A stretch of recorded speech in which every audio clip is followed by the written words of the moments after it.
97, je deviens membre dans Lutte. J'y serai jusqu'en 82. Je ne suis pas du tout une théoricienne.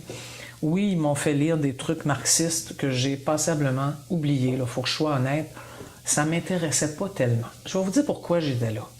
J'étais là parce que quand le PQ a été élu en 1976, j'ai voté pour lui parce que, franchement, j'en avais marre des libéraux. Mais mon vote était un vote très critique. Déjà, à ce moment-là, moi qui travaillais dans un quartier pauvre, avec des femmes, beaucoup de femmes qui en arrachaient, je ne sentais pas. Puis c'est drôle, hein, parce qu'aujourd'hui, j'aurais peut-être un regard différent. Mais à l'époque, je ne sentais pas chez les gens du Parti québécois cette préoccupation, en tout cas, qui était aussi vive que la mienne, disons, pour lutter contre la pauvreté et les inégalités sociales. Je sais pas, ça me rejoignait pas et je cherchais un autre véhicule. Puis là, j'avais d'autres copines qui, elles, avaient rejoint le groupe En Lutte et qui me disaient, garde Françoise, nous autres, c'est important pour nous. Le socialisme, c'est la seule façon d'y arriver. Donc, pour moi, le socialisme, c'était on ne laisse plus les grandes entreprises dicter tout ce qu'elles veulent au gouvernement. Et puis, on permet aux travailleurs de s'organiser. On a du respect pour les femmes, pour le travail des femmes. L'écologie, oubliez ça, on n'en parlait pas à l'époque, là. J'avais le sentiment d'entendre des gens me parler vraiment d'inégalité sociale. Puis on retrouvait toujours, tous ces amis-là, on se retrouvait toujours dans des manifs, sur des lignes de piquetage, etc. Moi, c'est ça qui m'a amené en lutte, dans le fond. Ça n'a pas été, je vais comparer le PCCML en lutte, l'Union bolchevique, le Parti communiste ouvrier, là. Pas de magasinage. Pas en tout. Moi, mes amis, ils allaient en lutte, ils étaient en lutte, j'ai trouvé bien sympathique. Puis d'ailleurs, dans l'ensemble, là, moi, j'y ai eu du plaisir. Je sais que c'est pas le cas de tout le monde, j'ai après compris exactement pourquoi, mais moi, dans mon cas à moi, En Lutte a eu cette brillante idée de m'utiliser avec mes capacités. C'est parce qu'il y en a d'autres, là, ils les ont envoyés faire n'importe quoi. Mais moi, ils m'ont dit, tu vas être responsable de l'agitation. Qu'est-ce que l'agitation? Dans le langage marxiste-léniniste, c'est la mobilisation. Alors moi, j'ai travaillé, j'étais devenu aussi syndicaliste.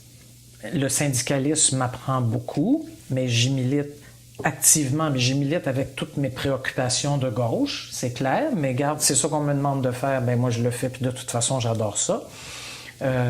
J'ai travaillé à la mobilisation. Donc là, je ne travaillais plus dans le quartier Centre-Sud. Mes patrons m'avaient envoyé comme, on pourrait dire, conseillère dans un organisme national qui s'appelait à l'époque la Fédération des familles monoparentales du Québec. C'est un organisme qui existe encore aujourd'hui, qui s'appelle la Fédération des familles monoparentales et recomposées du Québec. Beaucoup de femmes, mais au fond, c'est un mouvement qui veut que les familles monoparentales puissent avoir des droits, qu'on sorte les femmes de la pauvreté, etc. Alors moi, je suis allé là comme conseillère, j'y étais là 3 ans parce que l'organisme était beaucoup en restructuration. Il faut comprendre que ça me laissait quand même beaucoup de temps. Moi, je n'avais pas encore d'enfants non plus, là. Alors, du temps, j'en avais. Donc, tous les soirs, j'étais en réunion, le syndicat, en lutte, les fins de semaine, les manifs. Moi, en fait, j'ai eu du plaisir. Bon, c'est sûr qu'après, on fait le bilan, là. Le bilan politique. Puis je me rends bien compte, proposer l'annulation au référendum de 80, là, c'est stupide. C'est clair. Bon, la seule chose qui me console, c'est que j'ai pas été voté. Parce que je revenais de l'hôpital avec mon bébé de 3 jours dans les bras. Fait que je suis pas allé voter. J'étais pas là-dedans, j'étais dans un autre univers. Ça me console un peu parce que sinon, j'aurais été voté non, là. Ou annuler mon vote, je me souviens plus qu'est-ce qu'il nous suggérait. Mais ça, c'était stupide. Puis je le sentais que c'était stupide. D'ailleurs, dans mon militantisme syndical, j'aurais dû défendre cette position-là. En bonne militante marxiste-léniniste, je disais pas un mot. Je disais pas pour, contre, je ne disais pas un mot. Je suis allé au congrès de la CSN qui a pris position, là, je me suis organisé pour pas ouvrir la bouche. J'étais trop mal. Ça a été vraiment un truc stupide. Bon, ce qui était stupide aussi, c'était toute l'intrusion dans la vie privée des militants. Vous avez déjà dû en entendre parler. C'était pire au PCO qu'en lutte. Mais enfin, c'est quoi ça, de faire la morale à des gens qui se séparent? Ça me fait penser, je me suis séparé d'ailleurs. moi, en 1977, de quelqu'un qui est resté un ami jusqu'à aujourd'hui. Et on m'a fait la morale à ma réunion de cellule. Pas pire, hein? Mais c'est mon ex qui leur a dit regardez, laissez donc faire ça, là, on a des raisons de se séparer, puis ça ne vous regarde pas. Je l'ai trouvé vraiment correct.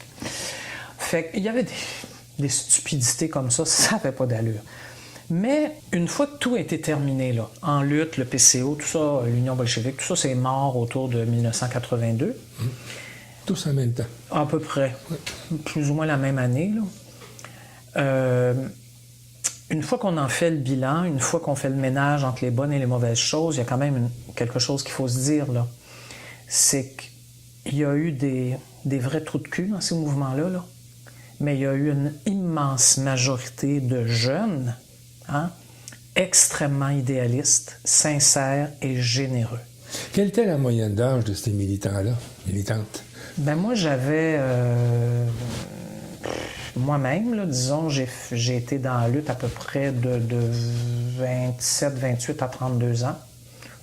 J'imagine qu'on était assez nombreux dans cette tranche d'âge-là. Autour de 30 ans, donc autour de 1980, on a commencé à avoir des enfants, voyez-vous. Ça a contribué, ça, à la fin dans la lutte. Avoir des enfants, se retrouver tout seul avec. Beaucoup de femmes à l'intérieur dans la lutte ont commencé à revendiquer, sont devenues féministes. Ça a contribué à la fin dans la lutte.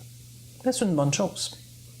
Mais heureusement, moi, j'avais des amis féministes beaucoup plus articulés que moi, là, dont Jocelyne Amoureux, qui a été la grande cheftaine des féministes au sein dans la lutte, puis qui nous a convaincus que ça ne pouvait plus marcher comme ça, là. On parle de parité aujourd'hui. Vous imaginez-vous qu'il y avait ça dans ces mouvements-là? À l'époque, les dirigeants, c'était quasiment tous des gars, là. Tu sais, les femmes n'avaient pas beaucoup de choses à dire, là. Fait qu'il y avait vraiment des choses absolument désagréables. Il y avait aussi cette espèce d'aveuglement face à Staline et Mao. Tu sais, ça ne tient pas la route 2 secondes, là. Mais j'insiste pour dire que ceux qui se cachent et qui n'osent pas dire qu'ils étaient là-dedans à cette époque-là, moi, je les trouve un peu lâches. Parce qu'il faut qu'on soit capable de reconnaître, premièrement, nos erreurs, mais qu'on reconnaisse aussi qu'on était de bonne foi.